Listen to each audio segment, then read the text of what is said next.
Bien le bonjour et bienvenue dans cette vidéo qui va traiter de rédaction SEO. Si vous n'avez pas encore vos mots-clés, pas de panique, vous pouvez aller voir la vidéo que j'avais faite sur la recherche et la sélection de mots-clés. Ici, je vais vous donner quelques conseils pour faire une rédaction SEO de qualité en 3 étapes. Étape 1. Cibler et définir les objectifs de la page. Si vous savez à qui vous parlez, si vous connaissez votre cible, il vous sera beaucoup plus facile d'adapter votre discours. Et ainsi, impliquer l'internaute, l'aider à passer à l'achat, le fidéliser.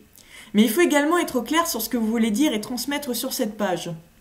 Faites le point, mettez vos idées à plat sur papier ou sur Word, peu importe, structurez-les. Alors oui, ça va vous rappeler l'école, mais ça vous évitera de faire un contenu insipide, répétitif, sans plus-value. Et que ça devienne aussi un texte de remplissage. Il faut savoir que le texte de remplissage a plus de chances de faire fuir qu'autre chose. Bien évidemment, votre contenu doit correspondre à la communication globale de votre entreprise, mais aussi à la réalité. Par exemple, si vous n'êtes pas un as de la livraison rapide, n'allez pas vous vanter que vous faites de la livraison en 24 heures. Mettez-vous à la place de l'internaute, gardez en tête que le but c'est de provoquer des conversions, c'est de mettre en confiance et de rassurer.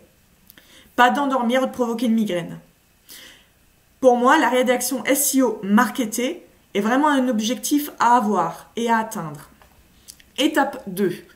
Gardez en tête les bonnes pratiques SEO dans le processus de rédaction. Il y a notamment 2 règles qu'il faut bien avoir en tête. C'est le keyword stuffing ou bourrage de mots-clés, qui en plus d'être mal vu par Google est absolument indigeste à la lecture, et ne pas faire de duplication de contenu, c'est-à-dire de copier-coller d'une page vers une autre.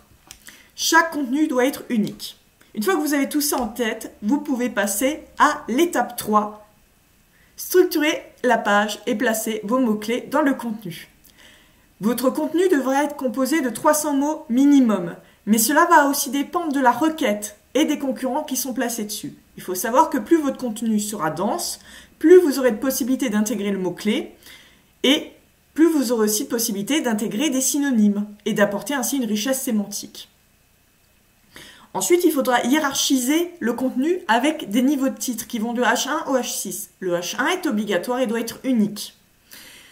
C'est le titre principal de votre page et c'est dans celui-là qu'il y aura pour la première fois le mot-clé. Et aussi ensuite, vous avez les H2 et H6, sachant que c'est souvent les H2 et H3 qui sont les plus utilisés. Plus vous allez loin dans la profondeur du niveau de titre, moins il sera pris en compte par Google, moins il aura de valeur. Après, il ne faut pas oublier d'optimiser les médias, notamment en renseignant les balises alt des images, mais aussi en nommant correctement les images. Oubliez IMG 01, 2, 3, 4. Ça n'a aucun sens. Et ensuite, quand vous faites votre page, il ne faut pas oublier qu'elle doit s'intégrer au maillage interne du site. Il faut voir votre site comme une belle toile d'araignée où toutes les pages sont connectées les unes aux autres. Et pour ça, on passe par des encres optimisées.